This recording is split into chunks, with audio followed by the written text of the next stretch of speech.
Good morning. Good morning. Sumagot din ako no? Teka lang. Happy Mother's Day! Para sa lahat ng mga nanay, Happy Mother's Day. Kahit konting pagtingin, kung manggagaling sa'yo, ay labis ko ng ligaya, dahil sa ikaw ay mahal ko.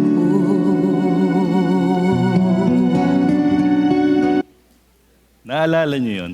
Yung awitin na yun? Hindi. Ano ka, millennial? Parang Gen Z ka. Okay. Naalala niyo yung linyang, ang hirap sa'yo, Delphine. Maaga kang pinanganak. Naalala niyo yan? Relate na relate Naalala rin niyo yung sagot ni Delphine. Ang sagot ni Delphine ganito. Ang hirap sa'yo, George. Maaga kang pinanganak. Grabe yun, no? Yung father ko kasi, fan ni FPJ. Kaya pati ako, naging fan na rin ni FPJ. At ni Coco Martin. No? O, teka lang. Wala akong kinalaman yung ating small script na yan. Wala pong kinalaman sa mensahe ngayong umaga. Pero, eto lang. May isang katotohanan sa kwentong yon. Ano yon? Ang pag-ibig na hindi natutugunan, pero may pusong naghihintay kahit konting pagtingin. Okay? Actually, English po ito eh. Kaya lang, hindi ko ma-prepare yung magandang title. Hindi tumutugma dun sa points eh. Kaya sabi ko, tatagalugin ko na lang yung title. At ito po yung naisip natin, kahit konting pagtingin. Ngayon, gusto ko magsimula sa isang tanong. Nakikita niyo po yung ating tanong. Hanggang saan ang kaya mong tiisin para sa taong mahal mo? Pwede mo ba yun? O hindi nyo naman sasagutin. Siyempre, maglalaro na lang sa isip nyo yan. Ibulong nyo na lang sa inyong partner o sa inyong asawa o sa inyong girlfriend. Para saan ang kaya mong tiisin para sa taong mahal mo? Siyempre, hindi lang yung madali, di ba? Kaya mong tiisin kung madali lang naman. Kaya mo ring tiisin kung pang masaya lang naman. Hindi ganon.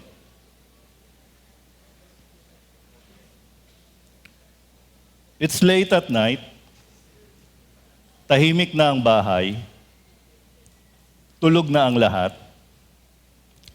pero may isang nanay nagising pa. Pagod, tahimik, umiiyak. She scrolls on her phone. Nakita niya ang ibang pamilya, masaya, kumpleto. Pero sa puso niya may isang tanong. Am I doing enough? Napapansin mo pa ba ako? Lord, do you still see me? Tinitignan mo pa ba ako? Kahit konting pagtingin?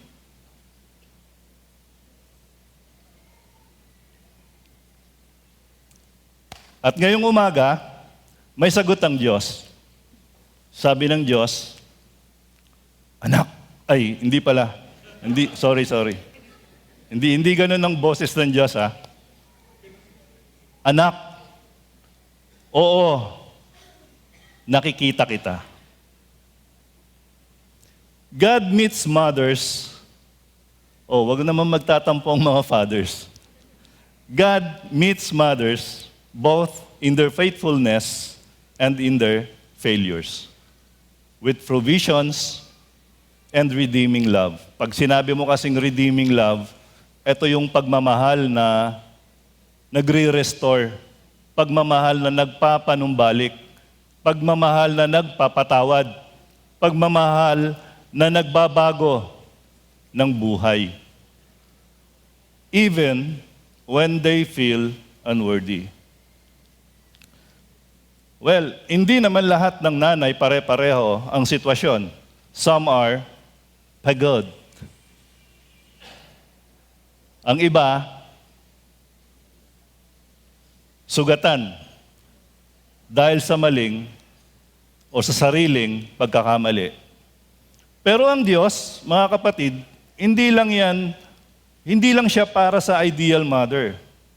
Siya ang Diyos ng provision, gaya ng binasa natin sa scripture kanina in 1 Kings chapter 17, at siya ang Diyos ng restoration in Hosea chapter 3. Actually, Hosea chapter 1 to 3 po yun. Let me give you the historical background para po ating mainawaan. In 1 Kings chapter 17 verse 8 to 15, meron po doong isang widow sa lugar ng Sidon. Nangyari po ito in the 19th century BC during the reign of King Ahab. Ang spiritual condition ng Israelites at ng lugar na yon ay malalim, deep idolatry. Okay? Heavily influenced by Jezebel. Naalala niyo si Jezebel, yung queen, who promoted the worship of Baal. Siya nag-promote na i-worship si Baal, Diyos-Diyosan nila noon, at si Asheran. Okay? Ang crisis, siyempre, nagalit ang Diyos. God sent a severe drought, tagtuyot, and famine, tagutom, as God's judgment. So, sabi kanina, widow of Zarephath, ano po ito? Isang lugar po ito sa Sidon.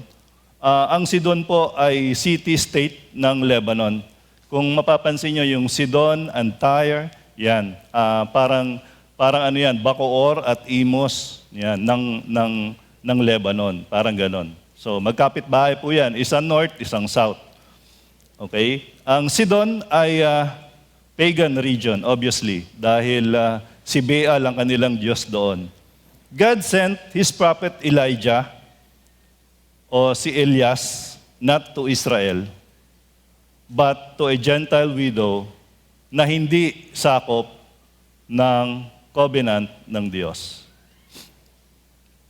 Sa widow of Zarephath, kung maalala niyo si Elias, kilala niyo ba si Elias?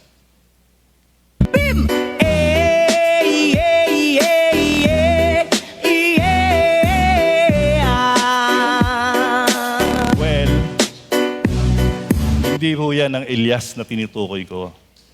Sabi kasi ni Pastor Garvic,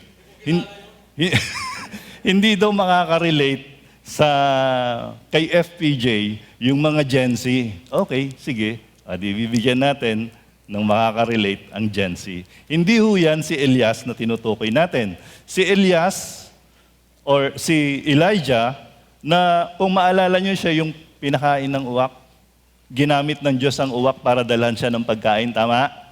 Siya rin po yung nakipaglaban sa mga propeta ni Baal. Ni Baal para patunayan kung sino ang totoong Diyos. Okay? Okay, malinaw po tayo dyan. And ito naman pong yung widow represents the poorest of the poor kasi wala na po siyang husband para mag-provide sa kanila ng kanilang pangangailangan. And aside doon, nabasa natin kanina sa verse, last meal na lang nilang mag-ina. Naalala niyo yun? Grabing statement yun, ano? Last meal na lang namin ito bago kami mamatay. Nangyari na ba yan sa inyo?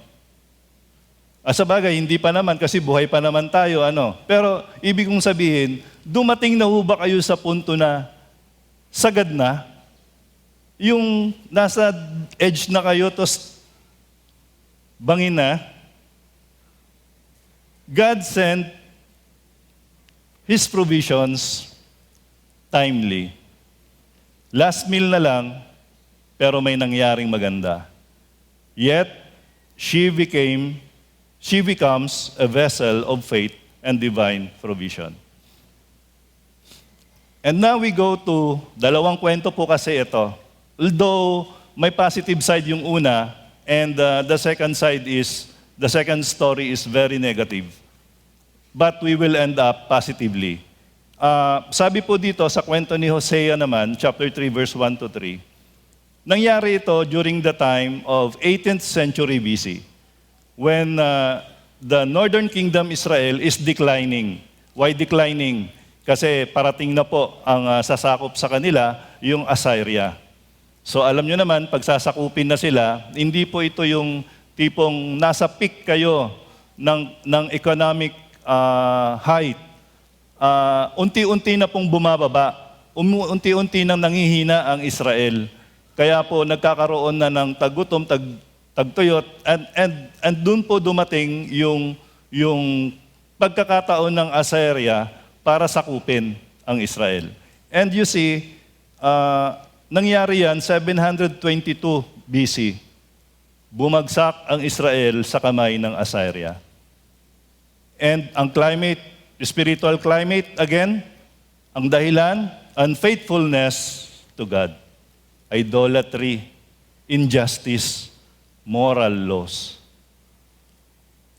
Ang main figure natin pinag-uusapan po dito, si Hosea, and ang key person ay si Gomer. Si Gomer ay isang maganda, pero siya po ay isang prostitute. Siya ay isang unfaithful wife. Na kung saan, papasok na naman dito yung kahit konting pagtingin. Na ninanais ni Hosea the prophet kay Gomer. God commands Hosea to marry Gomer. So malamang, kung titignan natin to sa ating time ngayon, sa panahon natin ngayon, siyempre, obviously, manliligaw muna si Hosea kay Gomer. Pero, walang detalye nun. Walang detalye sa Bible na nanligaw si Gomer. Hindi rin ito yung arranged marriage na tinatawag. Hindi siya arranged marriage. Basta't inutusan si Homer, pinuntahan niya si Gomer, nagsama sila, nagpakasal sila. And their marriage ay naging simbolo ng relasyon ng Diyos at ng Israel. Hosea is God's representation. Gomer is Israel's representation. Hindi lang po ito love story. It is a living prophecy. Pag sinabi mo pong living prophecy, hindi lang naririnig, hindi lang nakikita, hindi lang ito salita ng Diyos, ito ay buhay na patunay. And it shows how God loves His people. May kita natin gaano kamahal ng Diyos ang kanyang pinili, ang kanyang bansa, even when they are unfaithful, even when they have walked away. Both texts na gagamitin po natin ngayon happens in a time of crisis. Sabi nga nila, kahit sa atin sinasamba ang lagi nating sinasabi, ang hirap sumamba sa Diyos kapag ikaw ay dumadaan sa crisis. Tama po ba? Ito yung sitwasyon nila. Ito yung sitwasyon nila noon. May national crisis, may spiritual decline. Both highlight unexpected women. Unexpected. Bakit yung widow of Sariphat, sa dinami-dami ng widow sa bansang Sidon, bakit si Elias, bakit doon siya pinadala? Pwede namang sa widow of Tyre, na kung saan bayan mismo ni Jezebel, ni Queen Jezebel. Pero hindi. Bakit hindi sa Israel? Bakit sa Sidon? Nakita kasi ng Diyos yung widow, yung puso ng widow of Sariphat na iiba sa lahat. Doon niya pinadala si Elias para pakainin. Sabi ko nga, hindi ito panahon ng kaginhawahan. This was a time of famine. This was a time of failures. This was a time of spiritual unfaithfulness. Ang Israel, napakalayo sa Diyos. Ang mga tao, lalo na ang mga nanay, grabing naapektuhan sa sitwasyon nung panahong yon. Sa isang banda, tignan natin ito, may isang ina na halos wala nang maibigay. May isang ina, wala na ring magandang nangyayari sa kanyang buhay. Magkaiba ang sitwasyon, pero iisa ang katotohanan. Hindi sila binitiwan ng Diyos.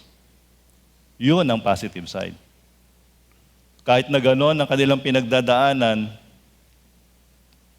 human weakness, meron pa rin tayong nakikitang stronger point. Meron tayong nakikitang mas malalim kaysa sa pinagdadaanan nila. Yan ay isang pag-ibig na hindi sumusuko. Ang pag-ibig ng Diyos. Dito tayo darating sa ating point number 1, unyielding love of God. The unyielding love of God, may mga ina na hindi sumusuko dahil may dahilan. May dahilan sila para lumaban. Tama? May dahilan. Meron tayong dalawang kwento, again, the widow of Sariphat and si Gomer. Magkaiba ang sitwasyon, iisa halos. Yung isa, wala nang may bigay. Yung isa, walang magawang tama. Lahat mali. Pero pag pinagtabi mo ang kwento nila, again, sasabihin natin, hindi sumusuko ang Diyos sa kanila. Hindi rin sumusuko ang Diyos sa atin ngayon. Isipin mo ito, kung ang 1 Kings chapter 17 verse 12, sabi niya doon, saksi si Yahweh, ang iyong buhay na Diyos, na wala na kaming tinapay. Mayroon pa kaming kaunting harina at ilang patak ng langis. Anong gagawin mo sa harina kung wala ng langis? Hindi mo maluluto yun. Gawin mo na lang pulburon. Delikado, baka nga mamatay, mabilaukan eh. Baka tama yung sinasabi niya, last meal na namin ito, bukas mamamatay na kami. O, wag mo ng pulburon, di ba? Patak ng langis. Kailangan nila yon para maluto yung harina na yan. Ano ba to? Parang isang masarap na otap. Yun. Di ba? Otap na lang. Kasi paborito ni Pastor Garvic yun eh. Namumulot nga ako ng panggatong upang lutuin niyon. Sabi niyang ganon. At makakain man lang kami ng anak ko bago kami mamatay. Kami ng anak ko makakain man lang. Tapos may bisita. Si Elias. Hindi naman gumaganon si Elias, kaya binigyan siya ng tinapay, no?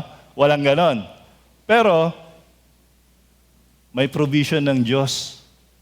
Nauna na, bago pa dumating si Elias. At sinabihan na si Elias, Elias, pumunta ka doon sa widow. Kaya kahit ganon, ang sitwasyon ng widow of Zarephath, hindi nagdalawang isip si Elias. Kilala niya yung Diyos niya eh. Ang tanong, kilala ba ng widow ang Diyos ni Elias? Yan ang tanong. Isang nanay, hawak ang huling pagkain, ubos na, pagod na. Alam niyo what's tiring? Yung iisipin mo kung ano yung ipapakain mo sa anak mo sa susunod na mga araw, di ba? Nakakapagod yun. Di ba ang bills pag dumarating, nakakataranta, nakakapanik? Di ba? Ganon din yun, kaya siya pagod. Tapos naghahanap pa ng panggatong.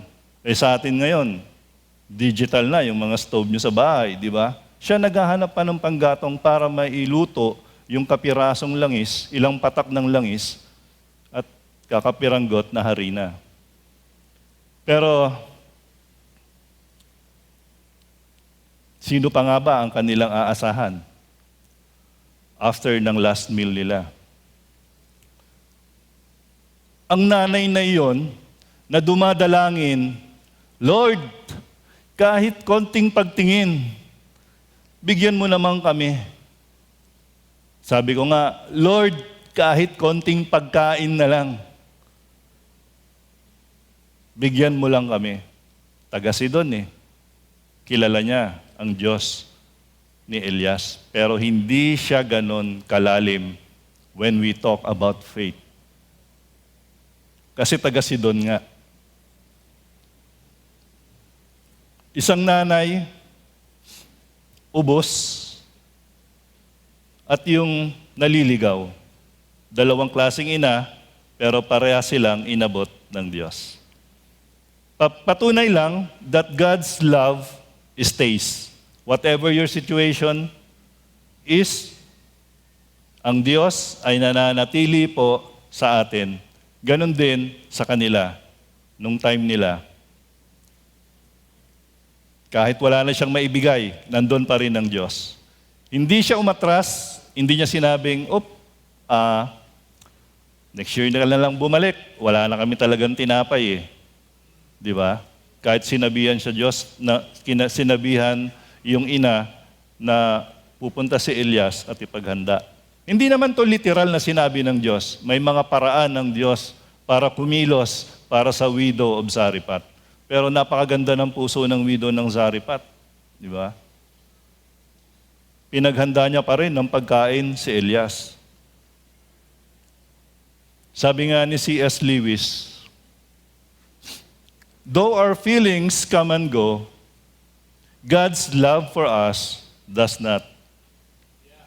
Hindi ho umaalis ang pagmamahal, hindi ho nagbabago ang pagmamahal ng Diyos. Nalulungkot siya kung di niya gusto yung ating ginagawa, pero hindi ho nagbabago ang kanyang pagmamahal. God's love pursues. Patuloy po kayong hahanapin ng pagmamahal ng Diyos. Hindi nyo po yan kayang taguan. Doon naman kay Gomer, hindi ka titigilan ng Diyos. Hindi siya tinigilan ng Diyos. Kahit siya pa ang umalis, ayaw niya na eh. Kahit siya pa ang lumayo, hinanap pa rin siya ng Diyos sa pamamagitan ni Hosea. Tim Keller once said, God's grace is not just for those who seek Him, but also for those who run from Him. Kahit tayo pa ang tumalikod, kahit kayo pa ang lumayo, hindi ka titigilan ng Diyos. Kawawa si Hosea, no? Ito pa isang kwento. Sa ating illustration, bago yung kwentong yon, may mga nanay nagsasabing, Lord, pagod na ako, wala na akong may bibigay. May mga nanay din nagsasabing, Lord, ang dami kong pagkakamali, parang hindi na ako karapat-dapat. Again, ulitin ko lang, God, ang Diyos ay hindi pa rin tapos sa atin hanggang ngayon. May mga nanay, hindi lang laman lahat ay masasabi nating perfect nanay, lahat naman ay merong flaws, kung ikaw ay nauubos na, paalala lang kapatid, God's love stays. At kung ikaw naman ay naliligaw o nasasaktan dahil sa mali mong nagawa, God's love still pursues. So, kung ganyan katindi ang pag-ibig ng Diyos, ano ang ginagawa ng pag-ibig na yan sa atin, sa buhay natin ngayon? Ano ang ginagawa ng pag-ibig na yan sa atin ngayon? Nananatili, hindi lang basta humahabol. Ang pag-ibig na yan ng Diyos, kumikilos. Ang pag-ibig na yan ng Diyos, may kapangyarihan para baguhin tayo. At dito natin makikita yung pangalawang kwento o pangalawang katotohanan. The unfailing grace of God. The unfailing grace of God. Hindi po yan nauubos. In 1 Kings chapter 17 verse 15 to 16, ginawa nga ng babae ang utos ni Elias at hindi naubos ang pagkain ni Elias at mag-ina sa loob ng 3 araw? Maraming araw. Hindi naubos ang harina sa lalagyan at hindi rin natuyo ang langis sa sisidlan. Sabi niya nga kanina, ilang patak na lang eh. Pero hindi ho natuyot yun. Tulad ng sinabi ni Yahweh sa pamamagitan ni Elias. Ang galing, no? Sa bahay nga, pagkatapos magprito ni Janet ng lunch, pagdating ng dinner, prito ulit. Ubos na yung mantika. Nagpapanik na yan eh. Josh! Ganun eh. Josh! Nasaan ka? Bili kang mantika. Pati ako na lang. Siyempre, ang ingay. Di ba? Ito, tawid buhay. Tawid buhay, mga kapatid. Yun langis. Hindi natuyo.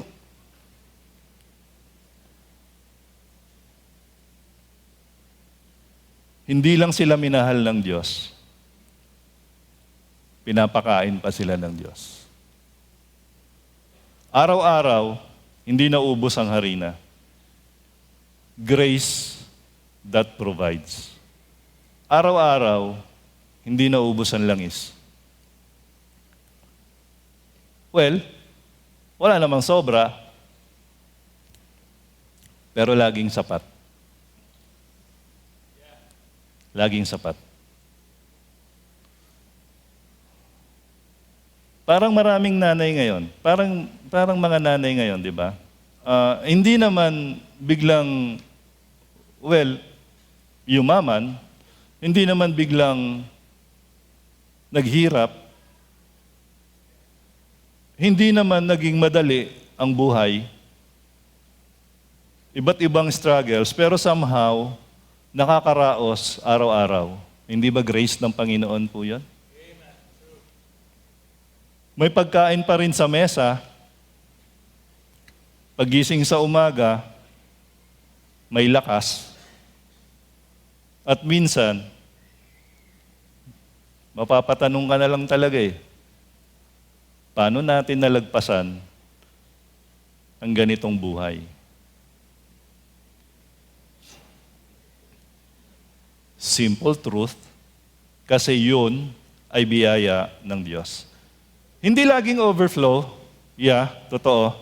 Pero never ka namang pababayaan eh. Never ka namang mauubos. Hindi hahayaan ng Diyos na maubos ka. And the grace that restores si Gomer. Tignan natin ang kwento ni Gomer. Hindi lang siya minahal muli ni Hosea, tinubos pa siya pabalik. Grabe yun. Alam nyo, kung inutos ng Diyos kay Hosea, Go. Habulin mo siya. Puntahan mo siya. Pag ako siguro, Lord, unfaithful eh. Di ba? Bakit pa? Bakit kailangan ko pa? Bakit kailangan ko pang gawin yun? May 3 anak, nagkaroon sila ng 3 anak, kaya hindi natin pwedeng sabihin na hindi niya minahal si Gomer. Meron. At sa tingin ko, si Gomer ay nagmahal din naman pabalik kay Hosea.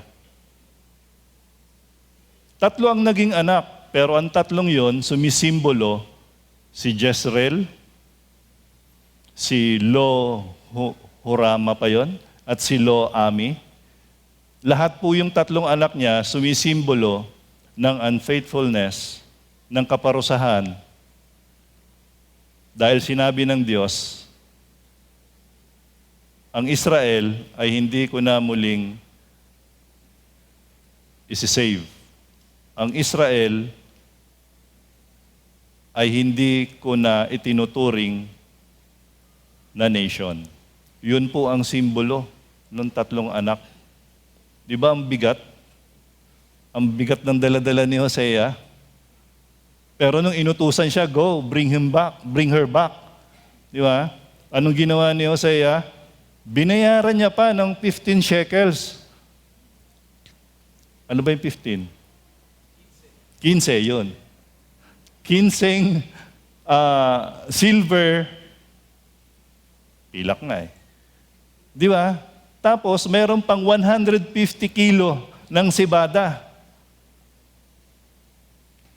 Para lang bumalik, ma-win back niya si Gomer. Kasi umalis ulit eh. Pasaway eh. At ganun nga ang nangyari. Pero hindi natin alam, wala na akong kinwento kung ano yung ending ng story. Okay? Kung ikaw ay nauubusan, God's grace will provide. Kung ikaw ay nasira at nagkamali, God's grace will restore. Alin po kayo sa dalawa? Alin doon sa dalawa ang sitwasyon natin ngayon? Iisang biyaya, 2 galaw. Sapat para sa pangangailangan at sapat para sa panibagong simula. Ganun ang Diyos. Binabago niya tayo. Binibigyan tayo ng pag-asa. Sa mga nanay, kung ikaw ay nahihirapan sa pang-araw-araw, God's grace will provide for you. Wag po kayong mag-alala, lumapit lang po tayo sa Panginoon. Kung ikaw ay may pinagdadaanan dahil sa nakaraan, God's grace can restore you. Okay? Kung ang biyaya na pinag-uusapan natin ngayon ay nagbibigay kapag kulang ka, ang biyaya ay nagbabalik kapag ikaw ay nasira, tignan niyo po yung point number 3 natin. So, ang natural na susunod na tanong, kung ganito ang pag-ibig ng Diyos at biyaya ng Diyos, ano naman ang dapat mangyari sa atin? Tignan natin yung dapat nating gawin. Point number 3, the unending response of man. Okay? The unending response of man. God's love calls for a lifelong response. Nagbibigay siya ng grace, hindi o temporary grace. Nire-restore ka niya, hindi ho yan temporary. Pero kailangan yung mag-response. Kailangan nating mag-response sa grace ng Diyos, sa pag-ibig ng Diyos. Ang sagot ni Yahweh, Isaiah 49 verse 15. Tingnan po natin to. Ang sagot ni Yahweh, malilimot kaya ng ina ang sarili niyang anak? Hindi kaya niya mahalin ang sanggol niyang iniluwal? Ano po sa tingin niyo? Malilimot kaya ng ina ang anak? Maring hindi. Ang iba? Wala. O sige, ako na lang sasagot. Hindi, akong gumawa nito eh. Sabihin nyo, bias ako. Merong ina na makakalimot sa anak? Meron din. Biktima rin ako niyan. Nalimutan din ako eh. Sinadya akong kalimutan dahil pagluwal ko, iniwan na ako sa hospital, sa gilid ng hospital. Etong cute na to, iniwanan, di ba? Pero sayang, no? Pero mabuti ang Diyos. Why? May nakakita sa akin, ang cute-cute naman ng baby na to. Gumaganon-ganon pa ako. Ang cute-cute naman. Inampun ako. So, salamat dahil meron akong nakilalang nanay, tatay. Kaya lang, di ba Mother's Day ngayon? So, usaping Mother's Day, bitin eh. Kasi 12 years lang ako, kinuha na siya eh. Wala na siya. So, doon pa lang ako sa stage na puro laro ang iniintindi ko, kaya puro palo ang inaabot ko. Hindi ko na natutunang magmahal since then ng isang ina. Hindi po ako kasi na-expose sa isang nanay hanggang sa nakilala ko si Janet. Hindi po siya ang aking nanay. Yeah. Pero sabi niya, "Hi baby." Kadiri. Baby niya ako. Pero minsan talaga, sa totoo lang, naiinggit ako sa mga anak ko. Kasi nakita ko kung paano niya inalagaan yung mga anak namin. Paano niya tinuturuan, paano niya binibihisan. Parang ako, pag binibihisan ako, ginaganon yung, magtino ka ha. Pa kung ano-ano na namang ibigay mo doon. Ganon. Di ba? Ang sarap. Sabi ko sana, yung mother ko kasi bitin eh. Pero okay lang, mabuti ang Diyos. Although iniwan ako, siguro, sana kung nakikita ako ng mother ko ngayon, no? Hindi na rin kami magkakilala eh. Okay, mayroon mang inang lumilimot sa kanyang anak, hindi ko kayo kalilimutan kahit sandali. Grabe, no? Pakabuti ng Diyos. Hindi ko rin inisip na sa punto ng buhay ay gagamitin ka ng Diyos. Di ba? Kung may nang iwan sa'yo, meron din magkakagusto sa inyo. At ang Diyos, siya ang gumawa. Nasa sinapupunan ka pa lang, inihanda ka na ng Diyos. You are being set apart, sabi niya nga roon sa Psalms 139. Di ba? Inihanda ka na ng Diyos. So, doon pa lang, ma-realize mo yon, bawing-bawi na. Okay na ako. Kaya nga hindi pwedeng hanggang receive lang tayo. Nagigets nyo po ba? Hindi pwedeng tanggap lang ng tanggap yung grasya ng restoration, yung grasya ng pag-ibig, yung grasya ng pagbibigay ng Diyos at pag-provide sa atin ng Diyos. Meron tayong kailangan gawin. Ang pag-ibig ng Diyos ay inaanyayahan tayong tumugon, magtiwala, bumalik, at pagbabago ng buhay. Yun ho ang gusto nais ng Diyos sa atin. Yung response of trust, kailangan po natin yon. Kailangan nating magtiwala sa Diyos. Yung daily dependence ng widow, kaya nila na-survive yung maraming araw, dumepende sila sa Diyos. Di ba? Nakinig siya kay Elias. Sabi nga ni Elizabeth Elliot, faith does not eliminate questions, but faith knows where to take them. Kahit po may mga tanong tayo, hindi natin maintindihan, kahit may takot dahil sa hindi natin gusto yung ating pinagdadaanan at sitwasyon, manatili tayong tapat sa Diyos. Babalik at babalik tayo sa Diyos. At bumalik tayo sa Kanya araw-araw. Response of return, kailangan natin yon. Gaya ng ginawa ni Gomer. Bumalik siya.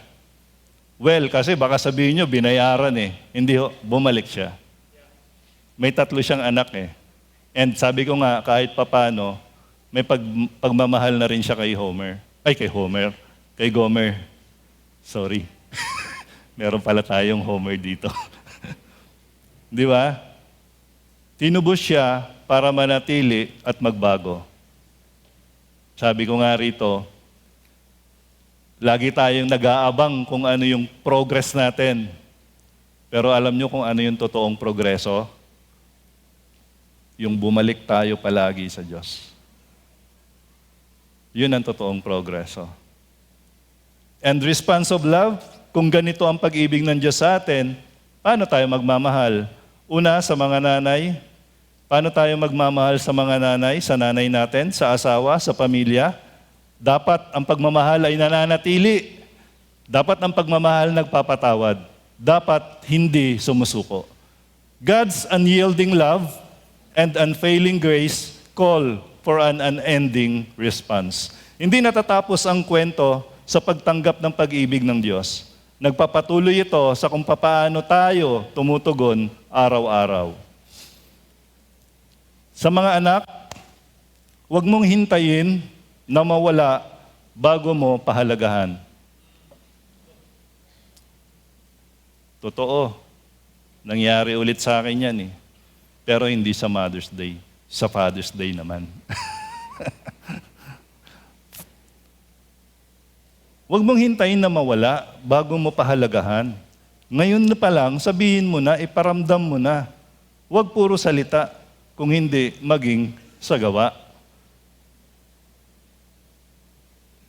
Huwag mo nang i-delay, sabihin mo na mahal mo sila.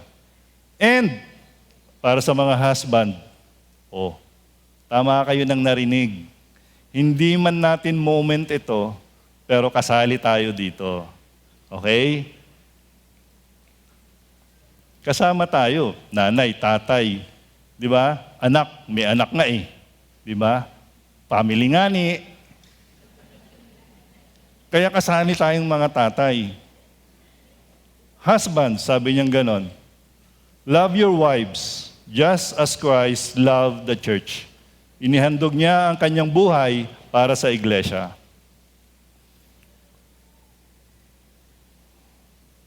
Don't take her sacrifice for granted.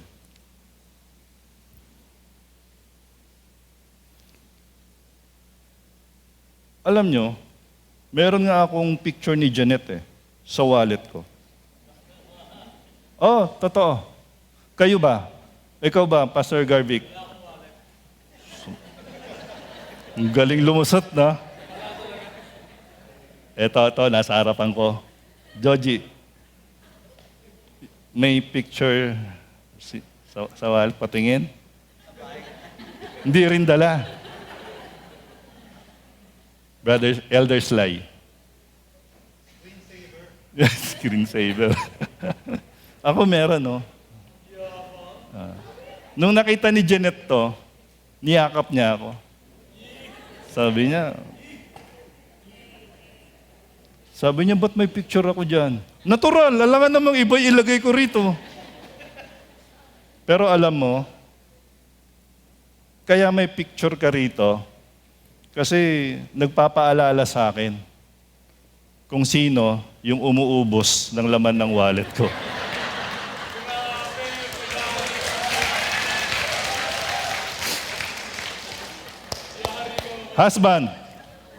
Husbands, love your wives. Mahalin niyo yung asawa niyo.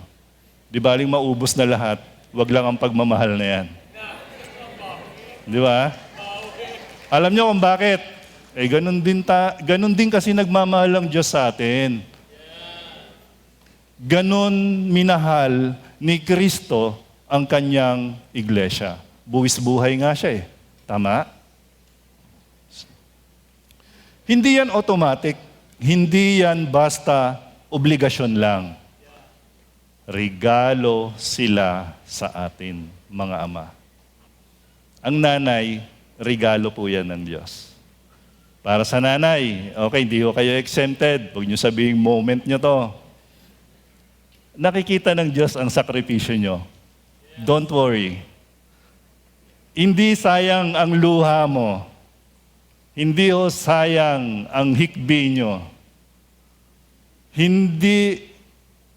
Kahit hindi ka na-appreciate, pinapahalagan po kayo ng ating Panginoon. At sana, wala nang ina, wala nang nanay na magsasabing kahit konting pagtingin. Okay? Hindi lahat ng kwento may nakasulat na ending. Gaya po ng sinabi natin kanina. Yung kwento ni Gomer at ni Hosea, wala pong ending sinabi sa Bible.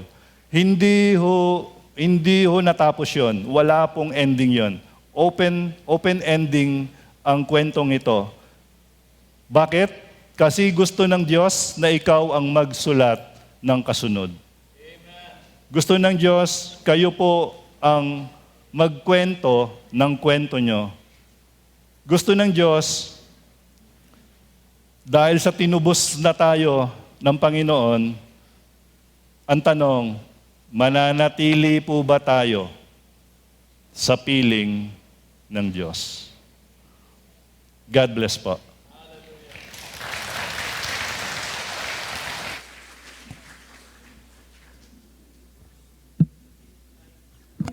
Tayo po tayong lahat. At tunay nga po na nakita po tayo ng ating Panginoon. Kaya gamitin po natin yung pagkakataong ito upang lumapit sa Kanya. Dahil hindi naman po masama na paminsan-minsan maging honest tayo sa ating Panginoon. Maging tapat tayo sa Kanya kung ano talaga yung nararamdaman natin, kung ano yung sitwasyon natin. Dahil alam natin na nakikita niya tayo at tutulungan niya tayo. Let us all sing to our Lord.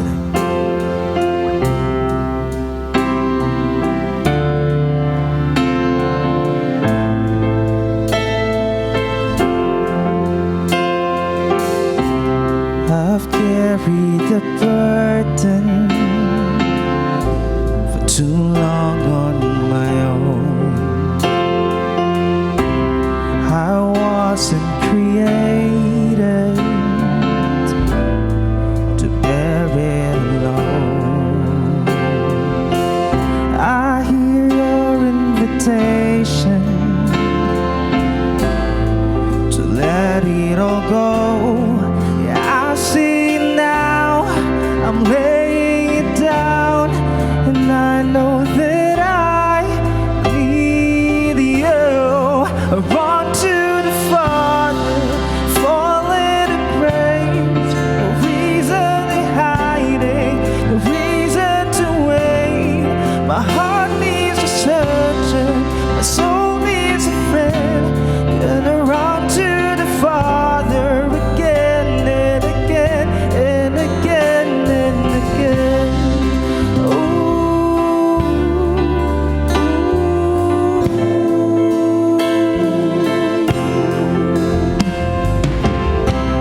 You saw my condition, had a plan from the start.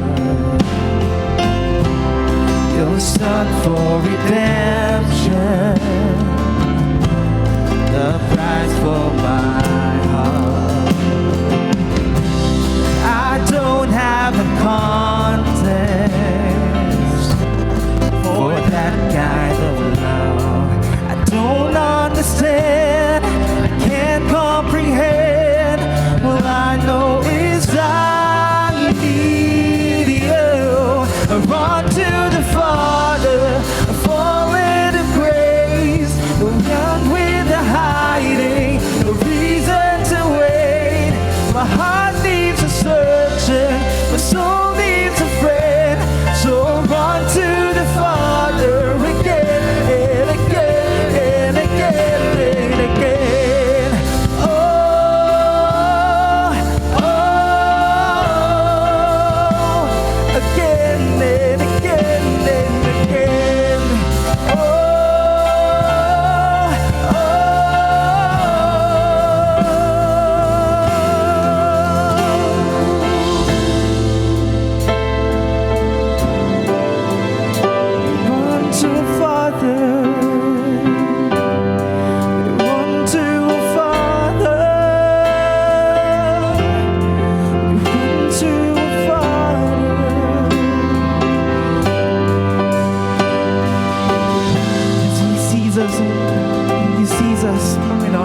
Makakaupo na po tayong lahat.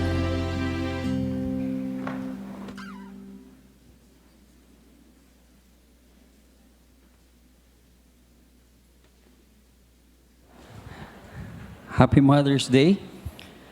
I'd like to read a passage that comes from Proverbs 31:28. Sabi niya, nagsisitindig ang kanyang mga anak at siya'y tinawag na mapalad.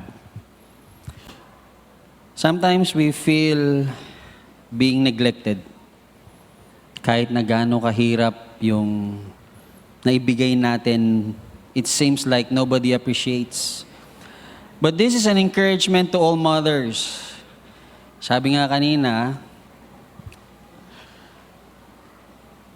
may mga pagkakataon na nararamdaman ng isang ina na hindi na-appreciate. Pero nagkakamali po kayo dahil ang mismo ang Diyos, na-appreciate po niya ang sakripisyong pinibigay niyo. And that we give thanks.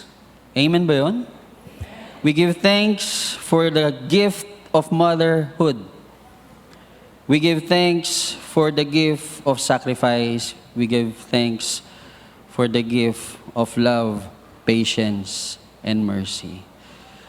I'd like every mother who is present this morning to just stand up, and we would be lifting you up to the Lord and praying for you this morning as we celebrate such a wonderful occasion.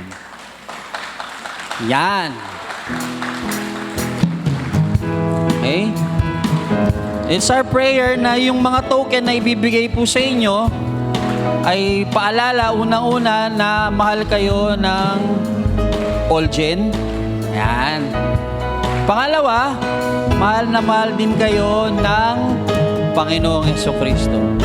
At hindi nawawaglit o nawawala sa Kanya ang mga paghihirap, sakripisyo na inyong binibigay, lalong-lalo na sa inyong mga anak. Tatandaan po natin lahat, mga nanay,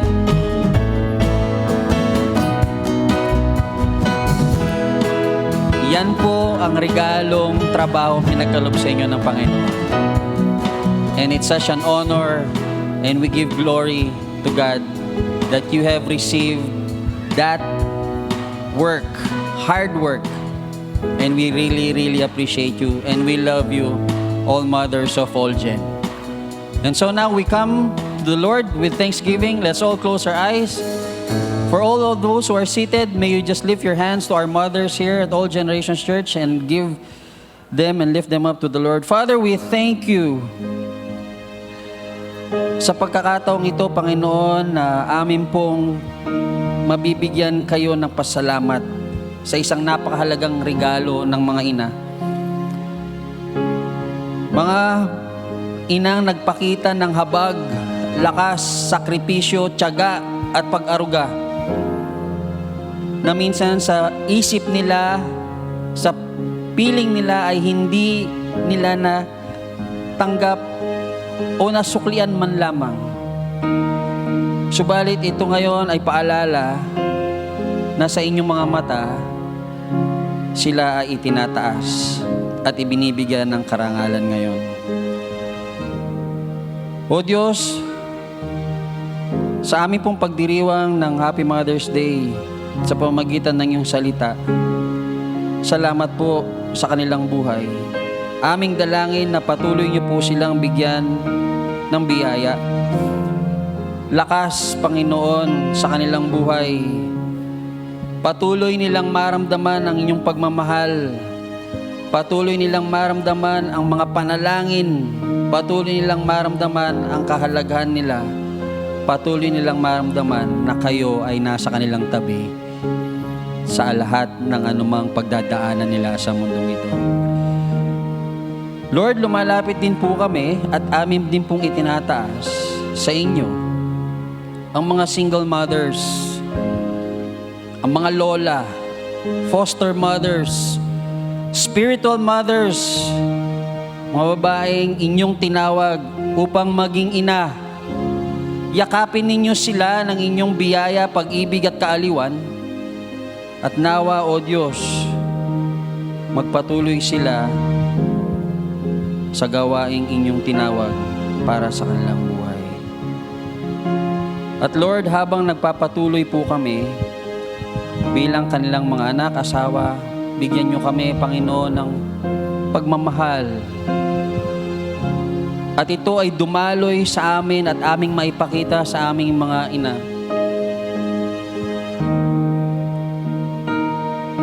Salamat po, Lord, sa pagkakataong ito na inyo pong binigay sa amin para bigyang karangalan, papurihan, mga sakripisyo ng aming mga magulang, lalong-lalo ng aming mga ina. Maranasan din po ng bawat isa na nandito na ina na ang iglesyang ito, Panginoon, ay patuloy na magmamahal. Tulungan mo po kami na tanggapin ang bawat sino man. Nawa maging daluyan din kami, Panginoon, ng pagmamahal na hindi nila nararanasan kapag sila po ay nasa labas. Nawa maging pangalawang tahanan nila ito, Panginoon. Makita kayo sa simbahan ito. Naway maging simbahan kami, Panginoon, ng pagpapahalaga, pagsusuporta, pagpapalakasan ng loob, at higit sa lahat, pagmamahal sa bawat babae, lalong-lalong higit sa aming mga ina. Ang lahat ng ito, Diyos, ay aming nilalapit sa inyo ng merong kapanatagan, confidence, dahil alam namin ang paglapit namin ay sa makapangyarihang Diyos, naghahari at magpakailanman nasa aming piling. Sa inyong pangalan namin silang itinataas, O Diyos. Patuloy niyo silang pagpalain. Itong aming samudalain sa pangalan ni Jesus. Amen at Amen. Tayo pong lahat ay tumayo as we end our worship service. Let's sing this wonderful song.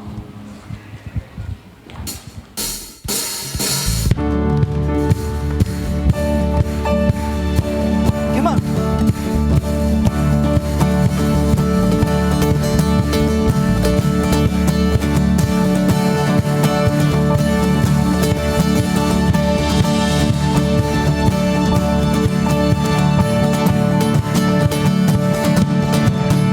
I was buried beneath my shame. Who could carry that kind of weight? It was mine too, till I met you. 'Cause I was breathing but not alive. All my failures I try to hide. It was myself till I met you.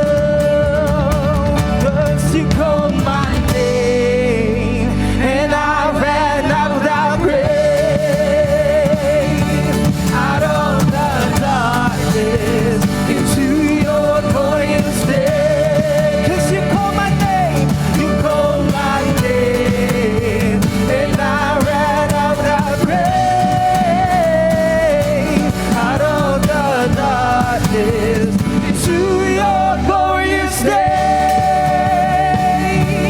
Clap your hands, Lord. I needed a rescue, the sin was heavy, but chains break at the weight of your glory. I needed shelter, I was an orphan, though you called me a citizen of heaven. Come on. When I was broken, I want my healing. No, your love is the air that I'm breathing. I have a future, my eyes are open. 'Cause when you call my name, then I ran out of that grave, out of the darkness into your glorious day. You called my name and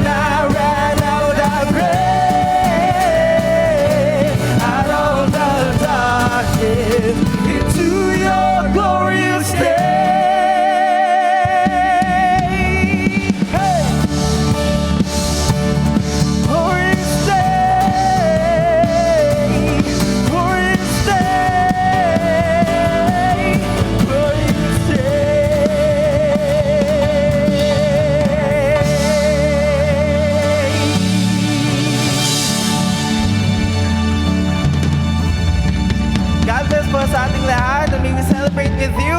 Happy Mother's Day po sa ating mga nanay. Ingat po tayong lahat.